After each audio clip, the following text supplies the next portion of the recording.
bueno, pues hoy nos toca una clase muy jugosa, porque son los héroes. Los héroes, a diferencia de los dioses, pues mueren, aunque algunos alcanzan la inmortalidad, que vamos a ir viéndola. Los héroes en la antigüedad pues tuvieron muy poca representación, porque no tenían culto. Entonces, pero sin embargo en la Edad Moderna empiezan a surgir muchas representaciones de todos estos dioses, de todos estos héroes, porque normalmente se les atribuyen pues todos esos rasgos distintivos de fuerza, de sabiduría, de destrezas, de inteligencia y bueno, en muchas ocasiones, como en el caso de Hércules que vamos a ver enseguida, pues se asimilan a los valores de la monarquía. Y por eso tuvieron muchísima representación y pueblan mucho todas nuestras manifestaciones artísticas, sobre todo pintura, pero también muchas esculturas, con lo cual pues creemos que es un capítulo fundamental de la mitología y es al que nos vamos a dedicar hoy. Normalmente nacen de la unión de un dios o una diosa y un mortal. O una mortal, claro. Por eso tienen esa condición de que sí que mueren.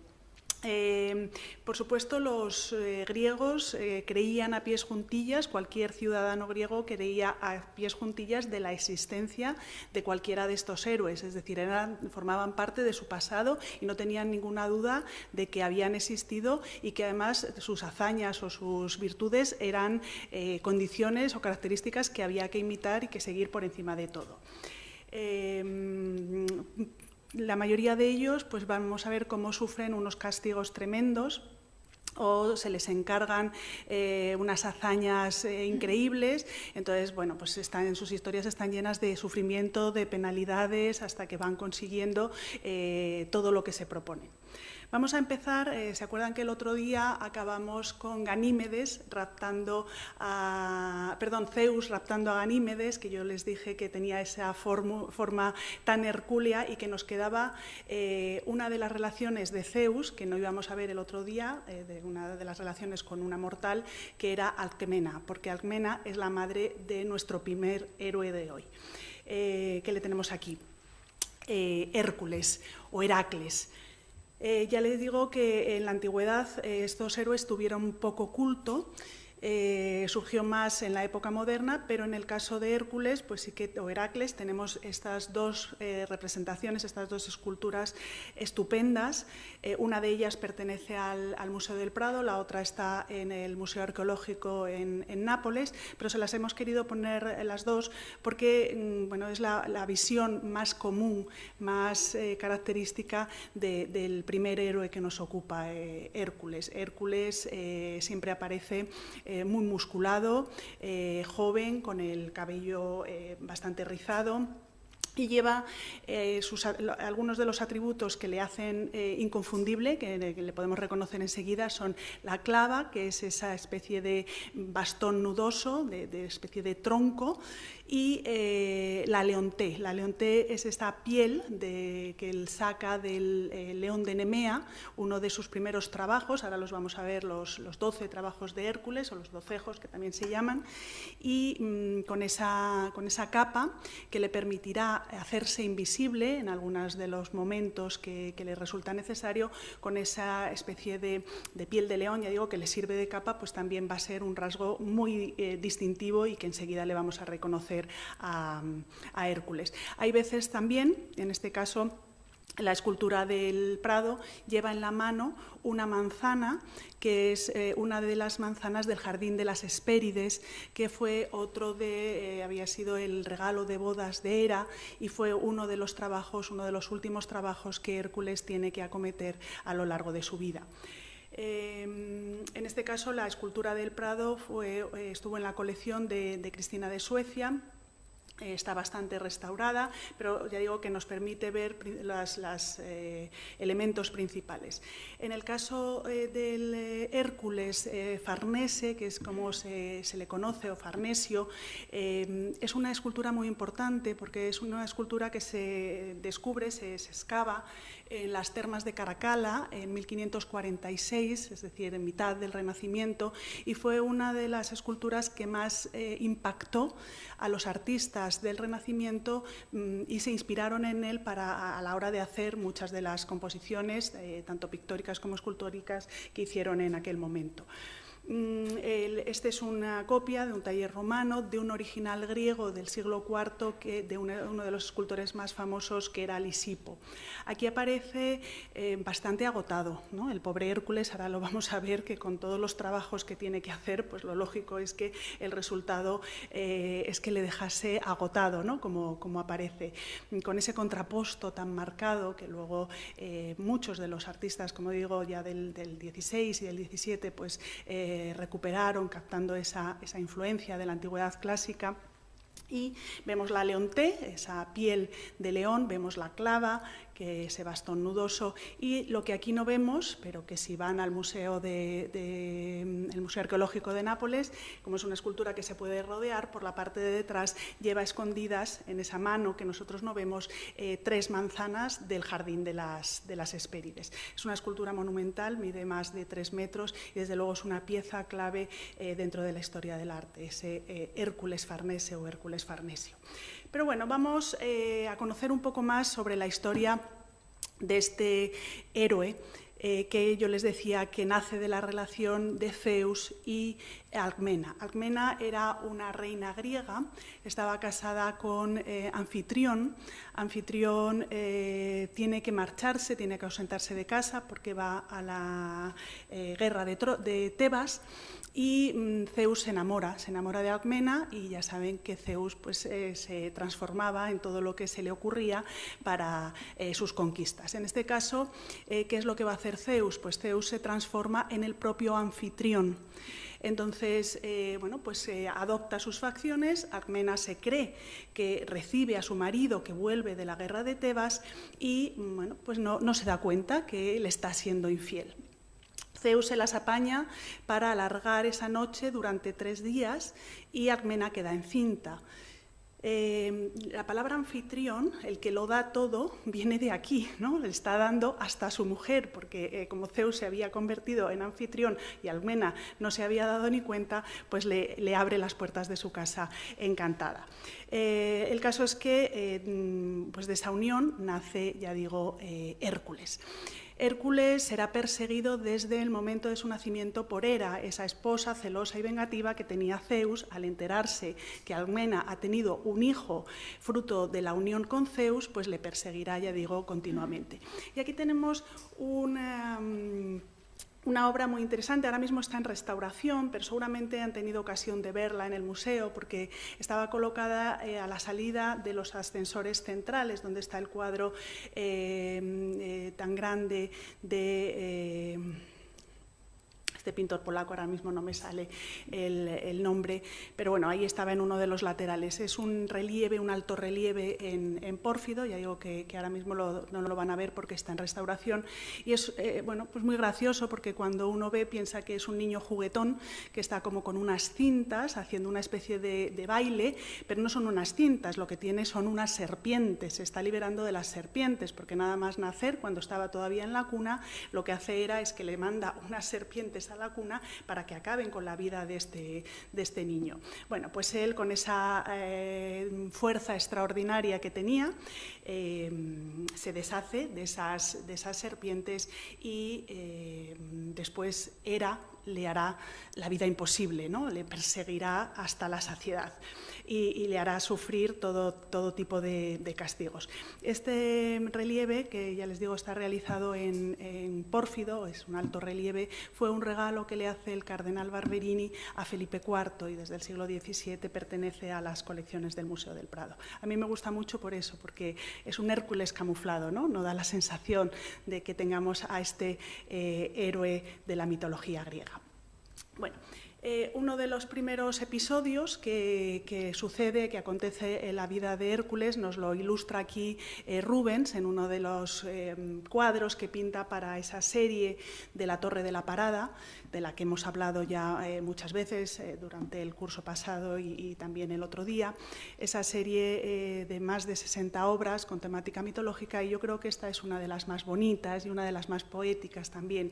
Aquí ya podemos reconocer a mucha gente porque ya tenemos información información para ver que el que está apoyado con la barbilla para ver qué es lo que va a pasar, está expectante, es Zeus. Zeus, ¿cómo le reconocemos? Porque lleva el águila y lleva el rayo en la parte de debajo. Y la que está en el centro es Hera. Hera lleva ese velo nupcial, es la esposa oficial de Zeus, y además lleva ese carro tirado por pavos reales. El pavo real es uno de los atributos principales de Hera, que además el otro día contamos que esos pavos reales están adornados con los ojos del gigante Argos, en agradecimiento por haber vigilado a la vaca Io, ¿no? O a la ninfa Io transformada en vaca. Bueno, pues ya tenemos aquí a Zeus y a Hera. ¿Y quién es ese niño? Pues ese niño gordete que nos recuerda al niño del último cuadro que vimos el otro día. En este caso sí se trata de Hércules o Heracle. Como era hijo de Zeus y Almena, que era una mortal, para conseguir la inmortalidad, pues Zeus intentará una serie de tretas para conseguir que su hijo Hércules sea inmortal. Y una de las primeras cosas que hace es intentar que lacte del pecho de Hera, porque era una de las condiciones con las que se conseguía la inmortalidad. Bueno, aquí hay varias versiones, en este caso la fuente es Higinio, esto no lo narra Ovidio, y hay varias versiones que dicen que el niño lactó con tanta fuerza que Hera, que estaba dormida en ese momento, se despertó y al ver que tenía el niño en el pecho, pues lo separó de su cuerpo. Con la leche derramada, la que cayó en el firmamento, se creó la Vía Láctea, que por eso el título de esta obra es El nacimiento de la Vía Láctea, y con la leche que cayó en el suelo se formaron los lirios, de la leche que cayó en el suelo nacieron los lirios.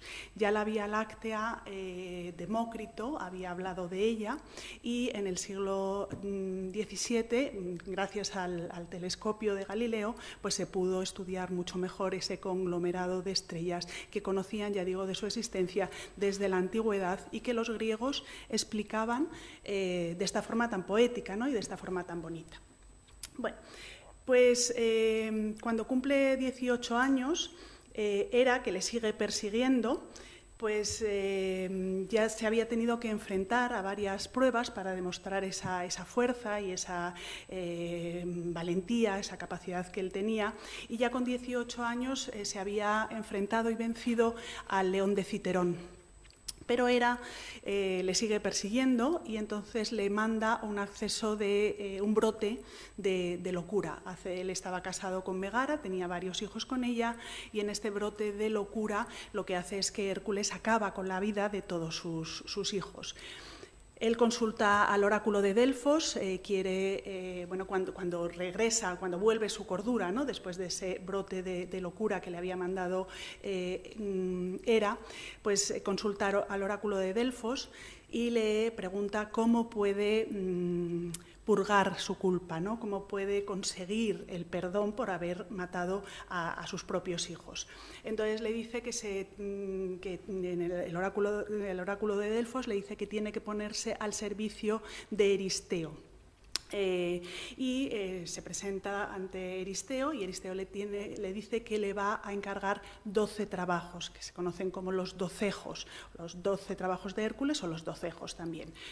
Ya digo que en el siglo en la Edad Moderna, siglo XVI y siglo XVII, se equiparó mucho, con bastante frecuencia, la figura de Hércules con la monarquía, y fruto de esa equiparación, fruto de querer representar los valores, los héroes al final pues eran personas dignas de imitar, y a Zurbarán se le encargan la realización. En este caso no son 12 cuadros, son 10 cuadros que los tenemos todos en el museo. Ahora mismo hay expuestos 8 de ellos, pero Zurbarán ejecuta los 10 con esos trabajos de Hércules, ya digo, porque de alguna manera se está identificando con la monarquía española. Cuando Hércules tiene que afrontar todos estos trabajos, estos 12 trabajos, pues pide ayuda a los dioses y Hércules no deja de ser hijo de Zeus. Zeus no abandona a sus hijos, entonces con bastante frecuencia Zeus consigue lo que yo llamo el kit ayuda de los dioses, ¿no? Siempre salen a ayudar a quien lo solicita.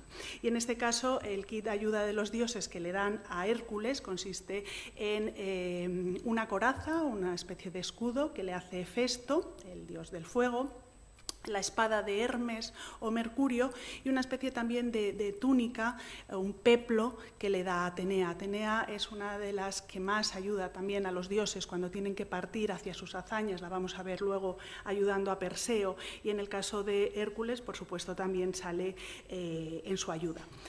Bueno, y aquí tenemos dos de los primeros trabajos de Hércules pintados para ese salón de reinos del Palacio del Buen Retiro, que ojalá algún día podamos verlos ubicados en su sitio original. Y son Hércules luchando contra el león de Nemea. Ya digo que antes había vencido a otro león, que era el león de Citerón, pero este es el león de Nemea con el que se hará la leonté, esa especie de capa protectora que le procuraba la invisibilidad. ¿Cómo consigue acabar con el león de Nemea? Pues le asfixia, le sujeta con tanta fuerza que consigue asfixiar a ese león que todo el mundo temía. El segundo trabajo será acabar con la hidra de Lerna. La hidra de Lerna tenía un montón de cabezas, era una especie de monstruo que atemorizaba el lugar, y cada vez que se le cortaba una cabeza salían dos nuevas, con lo cual no servía luchar con ella con una espada. Como Hércules, además de ser fuerte, pues también tenía esa capacidad de inteligencia, lo que hace es que con una tea quema, según va cortando las cabezas, las va quemando, y con eso ya consigue que no se regeneren esas cabezas y que de cada una cortada salgan dos. Y así es como consigue vencer a la hidra de Lerna. A la hidra de Lerna, además, se guarda parte de su sangre, parte de la sangre de la hidra, porque con eso untará las flechas, y con esas flechas untadas con la sangre de la hidra de Lerna conseguirá la muerte a los mortales, y a los inmortales les hará unas heridas imposibles de curar. Bueno, pues aquí tenemos, son todos muy parecidos, es un Hércules bastante poco idealizado, es un Hércules como muy moreno, muy, bueno, pues con un cuerpo que no es el atlético con el que siempre nos lo imaginamos. Hay que tener en cuenta el lugar donde iban a estar vistos, ¿no? A bastantes metros de altura. Luego les enseñaré una foto de cómo se contemplaban. Bueno, una vez que termina estos trabajos, vuelve a Euristeo para que le encargue nuevos trabajos, y el tercero y el cuarto trabajo de Hércules serán acabar con la cierva de Cerinia. La cierva de Cerinia era una cierva que tenía los cuernos de oro y que estaba consagrada a la diosa Artemisa o Ceres, la diosa de la agricultura. En este caso, Zurbarán no representa este trabajo, por eso les hemos puesto una ánfora de época griega, de esas pinturas rojas y negras, y bueno, ahí vemos cómo Hércules está quitándole los cuernos, que era lo que tenía que llevar a Euristeo de esa cierva de Cerinia. Y el otro trabajo es acabar con el jabalí de Erimanto. El jabalí de Erimanto era un monstruo, tenía un tamaño descomunal. Nadie podía acabar con ese jabalí que estaba acabando con todas las cosechas y estaba asolando también las ciudades, hasta que Hércules con su clava, le vemos ahí como la tiene en la mano, el jabalí está aquí, vemos el tamaño colosal que tenía, y luego aquí en la parte de detrás vemos cómo lo carga a las espaldas. Bueno, para poder acabar con la vida del jabalí, lo que hace es que le obliga a correr por encima de la nieve, y cuando el jabalí exhausto cae rendido por haber corrido por encima de la nieve, pues él consigue con la clava acabar con su vida, y se lo lleva cargado a los hombros, lo cual también pues demuestra la fuerza, porque era un jabalí colosal, y consigue llevarlo hasta Euristeo. Bueno, seguimos avanzando. Y nos encontramos con estas dos imágenes que son el trabajo quinto y sexto, que uno de ellos es limpiar los establos del rey Augías. El rey Augías tenía más de 3.000 bueyes y no limpiaba nunca estos establos, con lo cual pues, tampoco facilitaba el estiércol para que prosperasen los cultivos. Bueno, esto ya era tremendo, ¿no? De cómo estaba la suciedad que había en los establos del rey Augías, y lo que hace Hércules, ni corto ni perezoso, es que para limpiar todo eso desvía el cauce de un río, que es lo que está haciendo aquí, desviar ese cauce del río. A mí este es uno de los que más me divierte, porque Hércules aparece absolutamente grotesco, ¿no? Tiene una postura totalmente, casi hasta ridícula, ¿no? Es una cosa tremenda, no sabemos por qué Zurbarán le pintó de esa manera, pero sin embargo es interesante el cuadro. Ya saben que a Zurbarán una de sus, digamos, menores cualidades o mayores dificultades, mejor dicho, era a la hora de componer los espacios, y sin embargo aquí consigue hacer ese cauce del río con bastante profundidad y con bastante buena perspectiva. El siguiente trabajo es acabar con las aves del río Stinfalde o del lago Stinfalde. En este caso, Zurbarán no lo pinta, por eso nos hemos ayudado de esta pintura que está en Viena, que además es muy interesante porque Durero hace mucho grabado o mucha estampa con imágenes mitológicas, pero sin embargo solamente tiene 2 pinturas con temática mitológica, y una de ellas es esta que tenemos aquí. ¿Qué es lo que pasa en este trabajo? Pues que en esa laguna, en ese lago Stinfalde, había unas aves que comían, se devoraban todas las cosechas, pero es que además comían carne humana, con lo cual era un peligro para las ciudades por las que pasaban estas aves. Entonces, lo que hace Hércules es que con unos castañuelas, unos crótalos de bronce, consigue hacer salir a todas las aves de donde estaban escondidas en los arbustos, y con sus flechas, esas flechas que había emponzoñado con la sangre de la hidra de Lerna que vimos antes, pues consigue acabar con ellos. Es muy interesante la obra de Durero. Vemos a un Hércules bueno, pues mucho más heroico, ¿no?, que el que nos pinta Zurbarán, que tenemos al lado, y que, sin embargo, las aves son muy curiosas porque es una mezcla como de sirenas, una mezcla de glifos, que nos da un poco la pauta de esa formación humanística que había recibido Durero en Italia. El paisaje también, desde luego, es una preciosidad, bueno, pues con tintes, con rasgos de toda esa acumulación de distinta formación que había tenido Durero en su vida, ¿no?, a lo largo de su vida. Séptimo y octavo trabajo de Hércules son Hércules y el toro de Creta y Hércules y las yeguas de Diomedes. Minos, que era el rey de Creta, había prometido que acabaría con la vida, que sacrificaría a todo lo que apareciese sobre la superficie del mar. Aparece este toro, pero el rey Minos, el rey de Creta, se niega a sacrificarlo. Poseidón, que era el dios del mar, hace que la esposa de Minos se enamore de ese toro de Creta, y de esa unión nacerá el Minotauro. Del Minotauro vamos a hablar después cuando veamos a Teseo. Muchas de las historias mitológicas están relacionadas entre sí. Pero aquí vemos una vez más a ese Hércules con la clava venciendo a ese toro de Creta, y en este caso pues el paisaje es muy bonito, es uno de los paisajes de los 12 trabajos que pinta Zurbarán, de los 10, porque solamente pinta 10 que hace Zurbarán, pues es uno de los que tiene un paisaje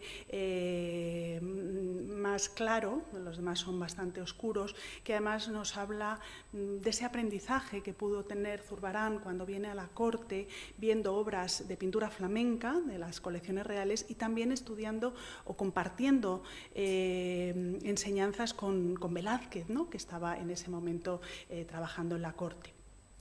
Bueno, pues de las yeguas de Diomedes no tenemos imagen en el Museo del Prado, les hemos puesto este grabado de Antonio Tempesta, que es un grabador del siglo XVII y que hace estampas de todos los trabajos de Hércules. Aquí vemos a Hércules, le reconocemos perfectamente por esos atributos que yo les conté al principio. Fíjense cómo se diferencia clarísimamente por esa especie de capa que lleva esa cabeza de león que procede de su primer trabajo, de uno de sus primeros trabajos. Bueno, estas yeguas también devoraban hombres y bueno, por eso también Euristeo le dice que tiene que acabar con ellas. Otra de los trabajos es hacerse con el cinturón de Hipólita. Hipólita era la reina de las Amazonas, ya saben que las Amazonas, ya lo comentamos, los que estuvieron en el primer curso, eran hijas de Ares o de Marte.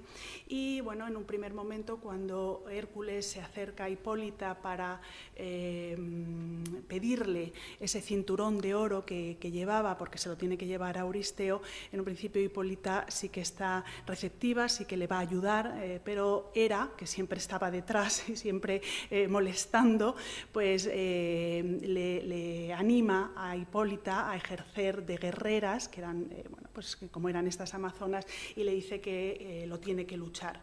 Y bueno, pues este es un cuadro de un pintor alemán que tiene bastante influencia en cuanto al tratamiento lumínico de obras de Rembrandt, es un dorado muy bonito, está en el Hermitage de San Petersburgo este cuadro, y vemos que en la parte de detrás pues aparece nuestro Hércules con esa cabeza de león que le reconocemos perfectamente. A mí esto es lo que nos tiene que divertir de la mitología, ¿no? Que aparentemente pues vemos un cuadro, no sabemos qué es o no sabemos qué representa, no leemos la cartela del título y vamos viendo algunos de los rasgos que tienen los personajes y ya podemos ir descifrando el contenido que tiene. Bueno, en el otro lado tenemos a Hércules venciendo al rey Gerión. El rey Gerión era un rey tiránico que vivía precisamente, estaba asentado en España y vivía precisamente en Cádiz. Vemos que Euristeo también le encarga a Hércules una serie de trabajos que se salen ya de la zona del Peloponeso y llega hasta España. Hércules viene a España, que era el límite de lo conocido hasta entonces. Cádiz era ese non plus ultra, no hay nada más allá. Allí en Cádiz, Hércules erige esas columnas de Hércules que luego serán adoptadas en el escudo de España, y con Carlos V se añadirá el non plus ultra en referencia a lo conquistado, o mejor que lo conquistado, a lo descubierto en el Nuevo Mundo. El caso es que este gigante colosal que habitaba en Cádiz, Gerión, tenía un rebaño también con más de 1000 bueyes, pero sobre todo pues estaba dañando a la población porque era muy tirano. Y Euristeo le manda a Hércules a que acabe con la vida de ese gigante o de ese gigante colosal, de Gerión. Le persigue, le hace correr, le persigue desde Cádiz hasta La Coruña.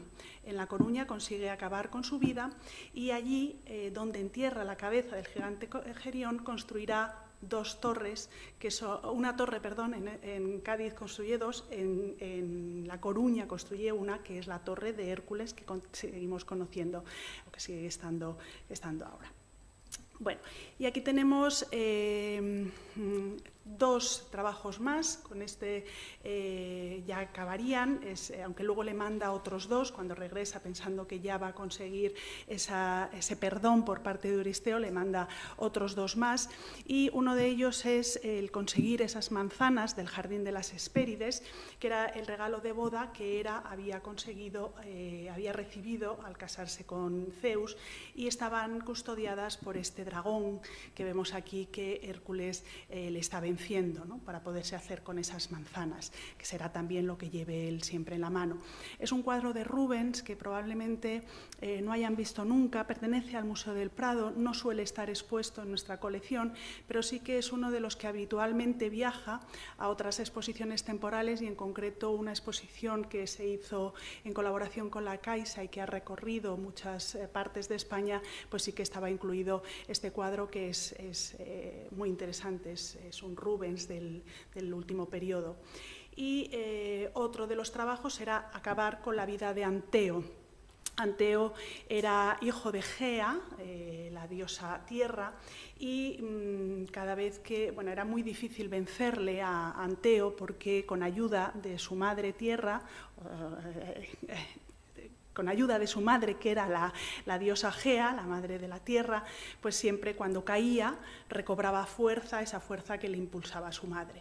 Entonces Hércules se plantea cómo va a poder vencer a Anteo sin dejarle caer a la tierra, y lo que hace es que le estrangula, vamos, no le estrangula, le sujeta en alto, le sujeta en el aire y le asfixia, como hizo con el león de Nemea, para impedir que tocase el suelo y volviese a renacer o volviese a recuperar la energía. Esta historia de Hércules y Anteo, si han visitado o van a visitar antes de que se acaba ya el 29 de enero, la exposición de Otro Renacimiento, hay una natividad que hace Pedro Fernández, que en una de las columnas, en la parte de abajo, está un relieve de Hércules y Anteo, ¿no? En ese interés por parte de los artistas del Renacimiento de representar la antigüedad clásica, y en este caso pues lo que representa es este trabajo de Hércules, ¿no? Cuando vence a Anteo. Uno de los trabajos extras que le manda, porque ya Hércules había cumplido su cometido, pero todavía a Euristeo no le parece suficiente y le encarga 2 trabajos más, y uno de ellos es vencer al Cancerbero. El Cancerbero, ya saben que era ese gigante de las 3 cabezas que estaba en los infiernos, con lo cual Hércules tiene que bajar a los infiernos y conseguir vencer a ese Cancerbero para llevarlo ante Euristeo. Lo consigue, Hércules lo hace, se lo lleva a Euristeo, y Euristeo lo que hace es devolverlo al Hades, por eso el Cancerbero continuó estando allí en el Hades. Y la otra escena que también pinta Zurbarán, que además es una escena muy bonita, está ahora mismo, no siempre está expuesta, pero ahora mismo sí la tienen expuesta, es el momento de la muerte de Hércules. Hércules se había casado con Deyanira, y en un momento dado pues Deyanira quiere cruzar un río y le pide ayuda al centauro Neso. El centauro Neso le ayuda, lo sube mitad hombre, mitad caballo, le sube a su lomo, a Deyanira, y cruzan, vadean el río hasta que llegan a la otra orilla. Pero cuando llegan a la otra orilla, el centauro Neso intenta forzar a Deyanira, Hércules lo ve desde la otra orilla y le dispara unas flechas que estaban emponzoñadas con la sangre de la hidra de Lerna, de su segundo trabajo. Entonces el centauro Neso, herido de muerte con esas flechas, antes de morir le dice a Deyanira, quiere vengarse de Hércules, y le da una especie de camisa y le dice que con esa camisa, si consigue que Hércules vista esa camisa, va a conseguir ahuyentar bueno, pues a todas las pretendientes que pueda tener. Deyanira, que estaba celosa y que bueno, pues cuando regresa quiere que Hércules no se pueda enamorar de ninguna otra mujer, le da esa camisa, él la viste, pero esa camisa tenía el veneno, estaba envenenada por el centauro Neso, y empieza a sentir un calor tremendo, un ardor, y empieza a quemarse. Entonces él prepara una pira y allí se quema en esa pira, y después conseguirá, después de quemarse en esa pira, conseguirá la inmortalidad. Y eso es lo que nos está ilustrando en este cuadro, también con un paisaje precioso, pero sobre todo lo que es muy interesante de este cuadro es el tratamiento que Zurbarán le da a esa camisa con la que se está abrasando.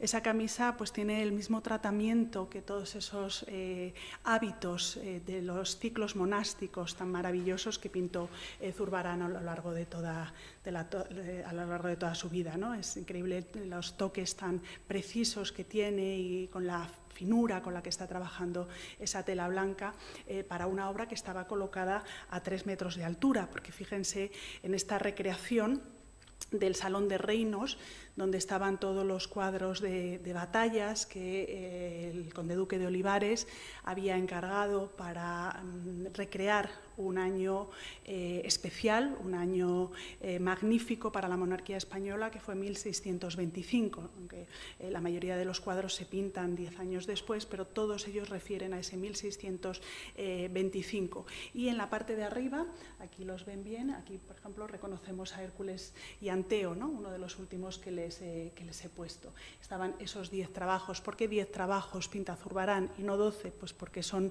los huecos que hay de las ventanas, ¿no? de los espacios. Entonces, por eso se le encargó solamente esos 10. Que ya digo que no hizo todos, porque añade uno de ellos, que es un capítulo, que es el capítulo de la muerte.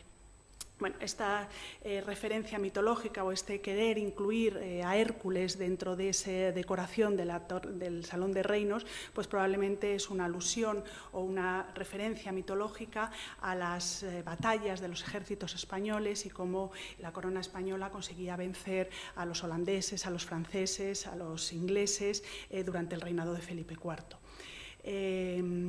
Bueno. Pues vamos a cambiar de héroe y nos vamos a Perseo. Perseo es uno de los más representados, también hablamos el otro día muy rápidamente, porque estuvimos viendo cómo Zeus se metamorfoseaba, seguro que lo recuerdan, en Lluvia de Oro para conseguir la unión con Dánae. Con lo cual, este héroe que tenemos aquí delante, Perseo, es hijo de Dánae, la hija del rey Acrisio, junto con Zeus. ¿Se acuerdan que yo también les conté que un oráculo había vaticinado que el nieto de Acrisio acabaría con su vida, y para impedir eso pues le había encerrado a Dánae, su padre había encerrado a Dánae en una torre? Cuando se entera que ella está embarazada, mete a su hija y al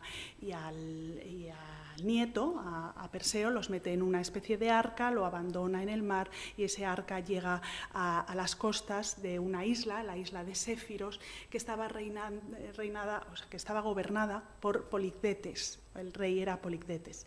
Entonces, bueno, Perseo ya se hace mayor, crece, Polictetes se enamora de Dánae, que era de una belleza espectacular, y intenta quitarse a Perseo de en medio. Polictetes quiere quitarse a su hijo de en medio porque veía que no tenía buenas intenciones. Lo que hace es que urde una treta, dice que él estaba enamorado de Hipodamía, que quiere regalarle un montón de caballos y pide a todos los jóvenes que estaban en la isla de Séfiros en ese momento, pues que vayan a reunir todos los caballos que pueda. Así piensa que va a conseguir librarse de Perseo. Pero Perseo le dice que no, que él va a hacer algo todavía mucho más heroico, y que lo que va a hacer es conseguir la cabeza de una de las gorgonas, la gorgona de Medusa, que estaba atemorizando el lugar. Entonces, bueno, pues él se va para allá a vencer a esa gorgona Medusa, o a conseguir la cabeza de la gorgona Medusa, y también recibe un kit, ayuda de los dioses. En este caso, Atenea le da su escudo. Hermes o Mercurio le da las alitas y también le da la espada y las sandalias con las alitas, y Hades o Plutón le da el casco. Aquí tenemos una imagen de Perseo muy bonita, muy icónica, seguramente ustedes la conocen, de la Plaza de la Signoria, maravillosa en Florencia, una obra de Benvenuto Cellini, un escultor del siglo XVI, y bueno, pues le reconocemos enseguida, lleva en la mano esa gorgona, esa cabeza de Medusa.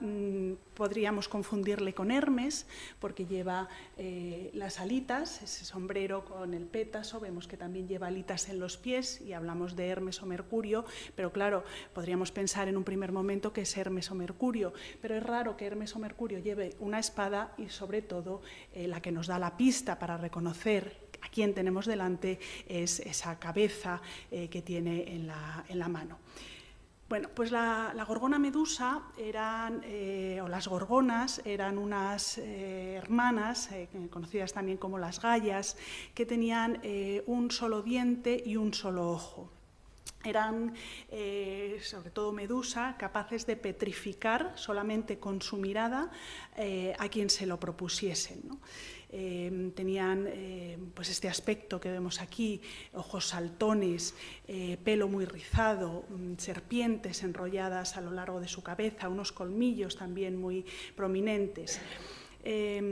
Lo que hace Perseo cuando va a vencer a esta gorgona Medusa es que le enseña el escudo que le había dado Atenea. Ella se ve reflejada, el escudo hace de espejo, se ve reflejada y al mirarse a sí misma queda absolutamente petrificada, y en ese momento es cuando Perseo le corta la cabeza. Lo que pasa es que tenía capacidad de seguir haciendo el mal aunque hubiese perdido la cabeza, o sea, la cabeza seguía teniendo esas propiedades de hacer el mal. Atenea incorporará a su propio escudo la cabeza, por eso muchas veces cuando sale cuando sale Atenea, enseguida en su escudo, en esa égida, encontramos la cabeza de la gorgona. Esta es una copia que tiene el Prado, es una escultura anónima, pues no sabemos muy bien, siglo XVII probablemente, con mayor seguridad casi siglo XVIII, que ahora mismo sí está expuesta en las galerías jónicas, estas galerías que montaron hace 2 o 3 meses en ese espacio tan privilegiado que tiene el museo con vistas al Paseo del Prado, que si no las han visitado les aconsejo que vayan a verlas porque merece la pena por el entorno y por la recreación también de una parte del museo en la que desde los orígenes estuvo expuesta escultura. Y allí está esta cabeza, que es una copia de la obra que se conocía como la Medusa Rondanini. Es una obra que hoy en día está en la Gliptoteca de Múnich, pero que estuvo en su día en la colección Farnese, en esa misma colección que les he hablado antes del Hércules, y que en el siglo XVIII, el original, el que estaba en Roma, en la colección Farnese, pues sorprendía a todos los visitantes. Incluso Goethe, cuando visita Roma, pues habla de esa pieza como algo espectacular. Le impactó tanto la cabeza de la gorgona Medusa que se encargó 2 vaciados para llevárselos a su casa y los tuvo en su colección. Bueno, pues nosotros aquí en el Prado tenemos esta copia de ese original, que probablemente, bueno, pues está incluso en mejor estado de conservación que la que tienen en Múnich. Perseo regresa, ha vencido ya o ha conseguido cortarle la cabeza a la gorgona Medusa y regresa con ella hacia donde estaba su madre, hacia donde estaba Dánae. Pero en el camino pasa por un lugar donde se encuentra una joven bellísima que estaba encadenada. Esta joven era Andrómeda, hija de Cefeo y Casiopea, que bueno, pues estaba allí encadenada como ofrenda a un monstruo que estaba asolando también la ciudad. Ya ven que es todo siempre como muy de leyenda, ¿no? Siempre hay un monstruo por medio, siempre quieren acabar con las ciudades, siempre, bueno, porque el héroe tiene que demostrar, ¿no?, su capacidad, y que además tiene que servir de ejemplo y valores a imitar para el resto de los mortales. Bueno, pues lo que hace Perseo es se enamora de Andrómeda y pues dice que si consigue acabar, le dice a sus padres que si consigue acabar con ese monstruo marino, pues quiere casarse con Andrómeda. Como llevaba todavía la cabeza de la gorgona Medusa, lo que hace es que la lanza al mar donde estaba ese monstruo, y solamente la cabeza mantenía todavía los poderes para acabar con el monstruo, que es fulminado y acaba convirtiéndose en coral, ¿no? Siempre también pues ese resultado más poético de las historias mitológicas. Y aquí tenemos un cuadro del final de Rubens. Es un cuadro que Rubens lo estaba pintando cuando le sorprende la muerte, y es Jordaens, uno de sus colaboradores, el que termina, el que acaba la obra. Y vemos pues, todos los personajes que les he comentado antes. Vemos a un Perseo vestido con una armadura contemporánea, una armadura del siglo XVII. Vemos a Andrómeda encadenada, como la está liberando, y vemos que encima está sobrevolando un Cupido, porque el amor fructificó y además terminó en matrimonio. En la parte de detrás, si se fijan, está Himeneo. De este ya hablamos en el primer curso. Himeneo con su antorcha. La antorcha nos indica que fructificó el amor, y de hecho Perseo y Andrómeda tuvieron 6 hijos, ¿no? Con lo cual bueno, pues, el amor fructificó. Esta misma historia también la realizó previamente, antes que Rubens, Tiziano. Tuvimos la suerte de tenerla aquí cuando las poesías mitológicas, es una obra que está en la Wallace Collection en Londres y que no había salido nunca, pero sí que nos la prestaron para esa exposición. Y bueno, pues Perseo regresa a Argos. Este es otro cuadro de Luca Giordano en el que vemos a Perseo con esa cabeza que ya está saliendo victorioso, ha conseguido vencer a la Gorgona. Bueno, el otro día ya se lo anticipé también, cuando Perseo regresa a Argos, ya victorioso, ya después de haber contraído matrimonio con Andrómeda, y bueno, pues toda la historia.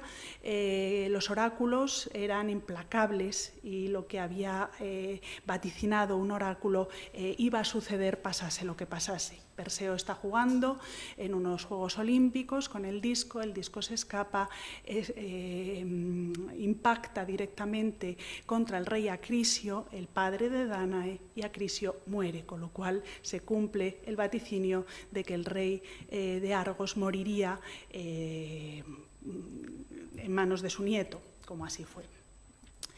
Bueno, y aquí tenemos otro héroe, que es Jasón. Jasón, conocido también por la historia de los argonautas, esa nave, la nave Argos, en la que él, junto con otros 50 jóvenes, algunos de ellos bastante conocidos, como Orfeo, Meleagro, Atalanta también, Teseo, Cástor y Polus, estuvieron en esa nave,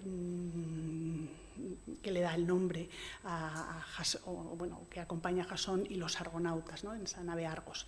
Bueno, pues Jasón era hijo de otro rey, el rey de Tesalia, el rey Iolco, y este rey Iolco había sido destronado por su hermano. Entonces, bueno, Jasón había sido educado por el centauro Quirón, que fue el que educó también a Aquiles. El centauro Quirón educa a muchos de los héroes de nuestra mitología, y llega un momento dado que el tío, el hermano de su padre, el hermano del padre de Jasón, que le había usurpado el reino de Tesalia, le dice que le encomienda un trabajo, le dice que tiene que ir a conseguir el vellocino de oro. El vellocino de oro era una piel de carnero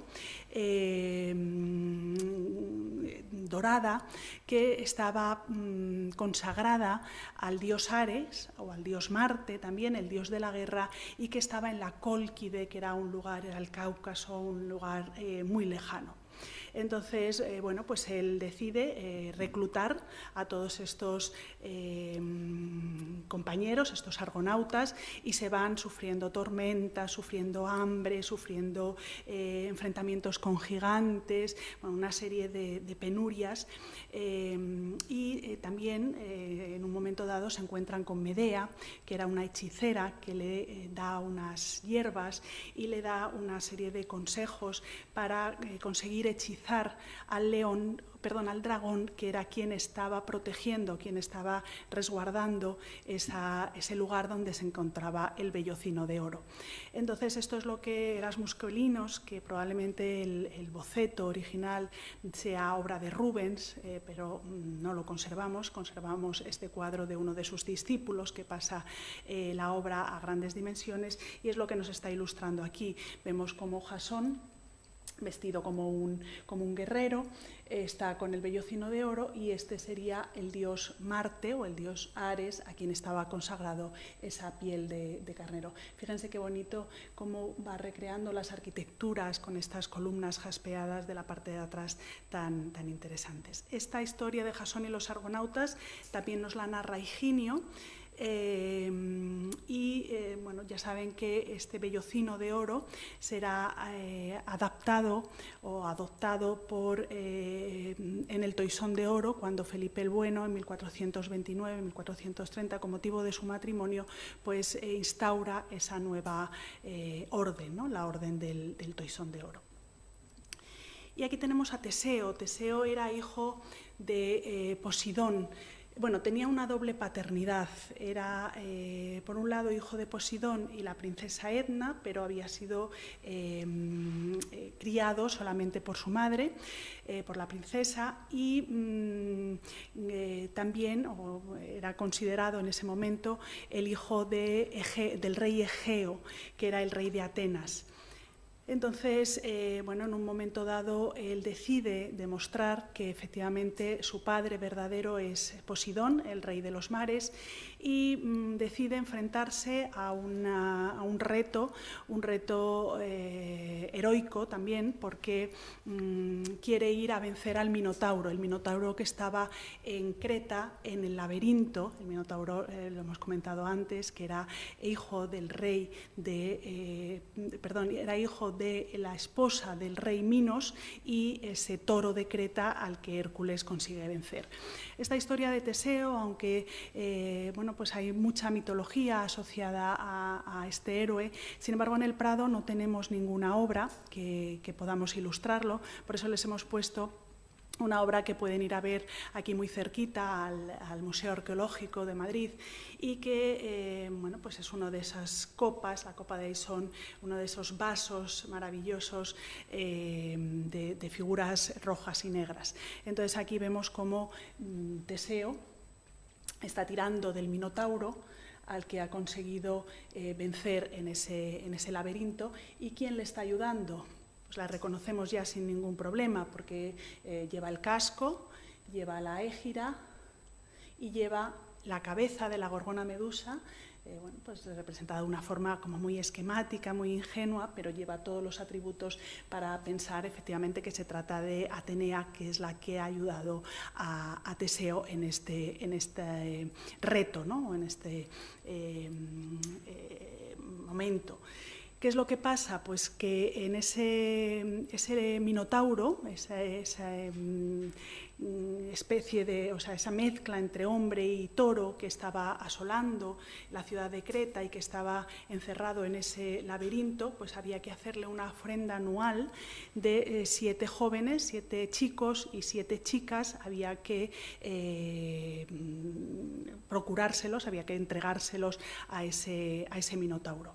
Entonces Teseo pide voluntariamente, para demostrar que él tiene esa ayuda de los dioses porque es hijo de Perseo, pues pide meterse en ese laberinto para poder acabar con la vida del Minotauro.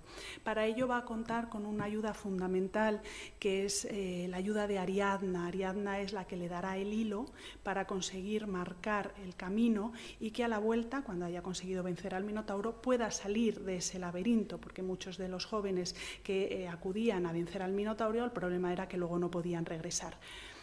Bueno, Egeo, el rey de Atenas, le dice que era considerado su padre, le dice que tenga mucho cuidado y que cuando regrese, cuando salga de Creta, una vez vencido al Minotauro, lo que tiene que hacer es cambiar las velas de los barcos, o del barco en el que él había ido, que eran unas velas negras, que lo que tiene que hacer es cambiarlas por unas velas blancas, y así él se quedará tranquilo cuando vea su barco acercarse, vea las velas blancas y sabrá que él ha conseguido vencer al Minotauro y sale victorioso.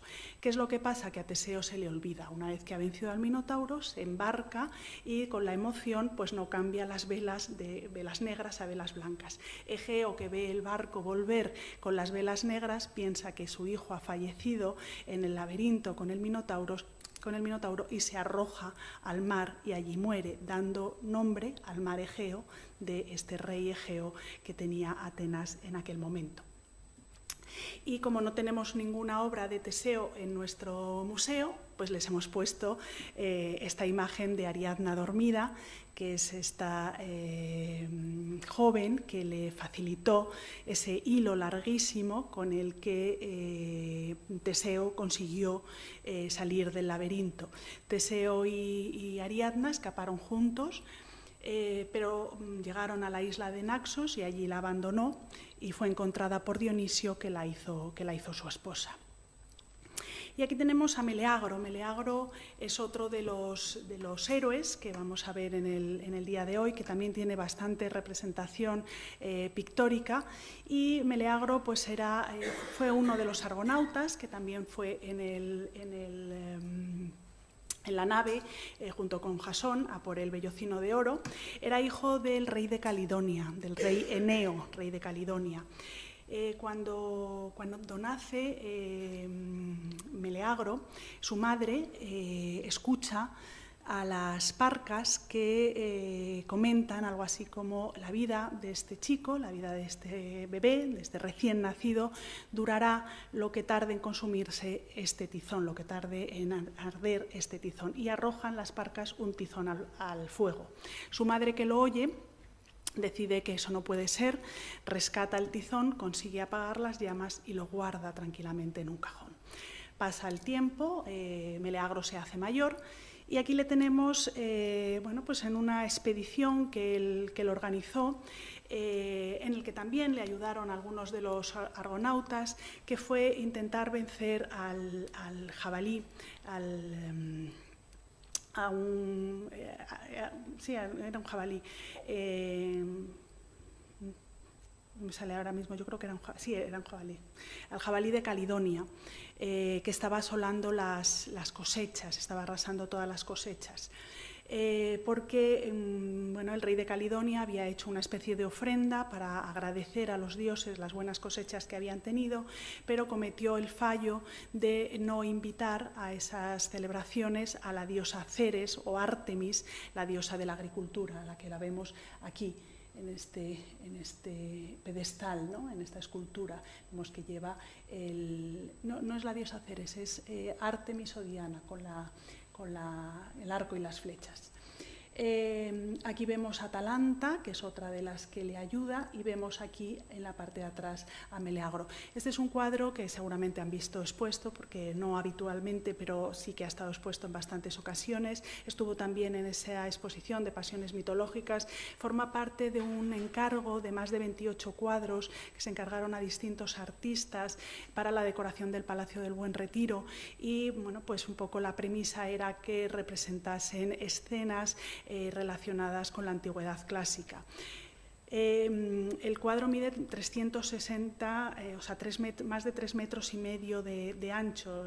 Tiene esa sensación, con tanto personaje, casi de sarcófago romano. Y lo pinta Poussin, Nicolas Poussin, aunque de origen francés. Él enseguida se traslada a Roma, y allí en Roma pues, se empapó de la antigüedad clásica. Es uno de los pintores a los que, junto con Rubens, a los que más les gustó la mitología y la trató con bastante frecuencia en muchas de sus obras. Entonces, pues Meleagro, para ayudar a su padre, porque al enfadarse de ese agravio de no invitar, al enfadarse Artemis o Diana por no haber sido invitada a esas celebraciones de las cosechas, pues lo que hace es que manda ese jabalí que arrasa todas las cosechas que habían conseguido. Entonces él forma una expedición, que es lo que vemos aquí. Van todos a caballo, caballos que recuerdan, ya digo, pues a todas esas relieves clásicos, y consiguen vencer a ese jabalí, consiguen cortarle la cabeza, con ayuda de Atalanta, que la vemos aquí, esta heroína también, que participa en muchos de los mitos, y que le disparará una flecha al jabalí, y con eso ya pues conseguirán cortarle la cabeza. Este otro capítulo de la historia de Meleagro nos la ilustra Jordaens, este alumno, más que alumno es colaborador, porque bueno, tiene una talla, es un pintor pues, estupendo, ¿no? y ayuda mucho a Rubens y colabora mucho con Rubens para sacar adelante muchos de los proyectos que él tiene en su taller. Del taller de Rubens salieron más de 1800 cuadros, con lo cual tenía que tener mucho ayudante que colaborase con él para poder cumplir todos los encargos que tenía. Y nos ilustra, ya digo, el capítulo siguiente de la historia, mucho más trágico, de la historia de Meleagro y Atalanta. Meleagro, en esa expedición para combatir al jabalí de Caledonia, pues se enamora de Atalanta. Y como Atalanta es la primera que había disparado la flecha, cuando le cortan la cabeza al jabalí, Meleagro, enamorado, pues se la da a Atalanta, piensa que ella es la merecedora.